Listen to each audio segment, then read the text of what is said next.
At first, it felt almost embarrassing how easy it was. Every morning, Daniel would open his phone before he even got out of bed. Green numbers everywhere.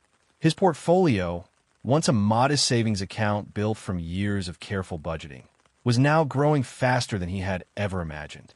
Friends texted him screenshots of their gains. Headlines declared a new era for investors.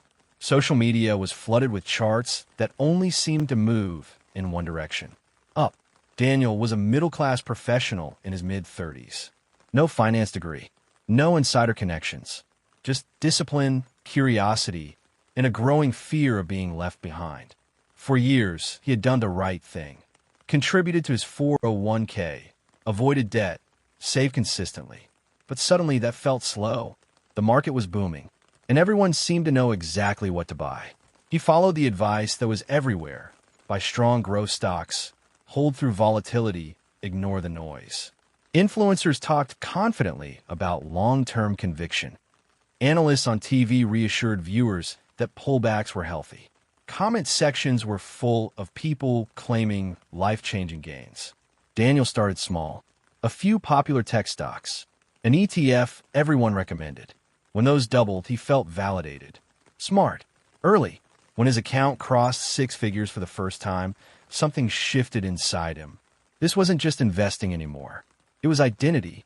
He began checking prices constantly. He reinvested profits instead of taking any off the table. When a stock dipped, he bought more, because that's what disciplined investors did, right? He stopped asking why something was going up and focused only on how fast it was moving. The warnings were subtle at first. Valuations climbed higher. Companies missed earnings, but stocks still rose. The phrase "this time is different" started to appear more often. Daniel noticed it, but dismissed it. After all, the market had rewarded optimism for years. Then came leverage. A video explained how margin could optimize capital efficiency. It sounded sophisticated, responsible. Daniel told himself he'd use it conservatively. Just a little boost. Just temporary. The gains accelerated. So did the risk. When the first real drop hit, it felt unreal.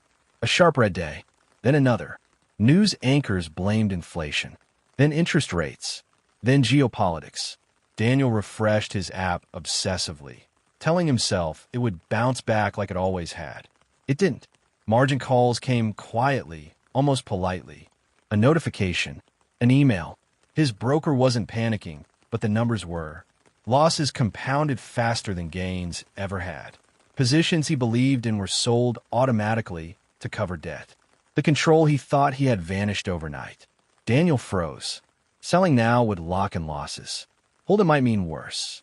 Every decision felt irreversible. He stopped sleeping. Stopped talking about investing altogether. The same people who once bragged online had gone silent. Within weeks, most of his gains were gone. Then, some of his original savings.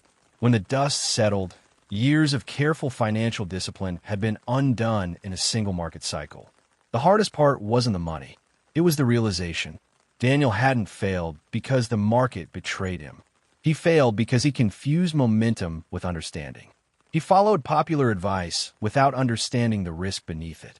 He underestimated how emotions, greed during the rise, fear during the fall, could override logic. Looking back, the red flags were everywhere. Chasing performance instead of value, overconfidence fueled by a bull market, ignoring diversification, using leverage without a margin for error, believing popularity meant safety.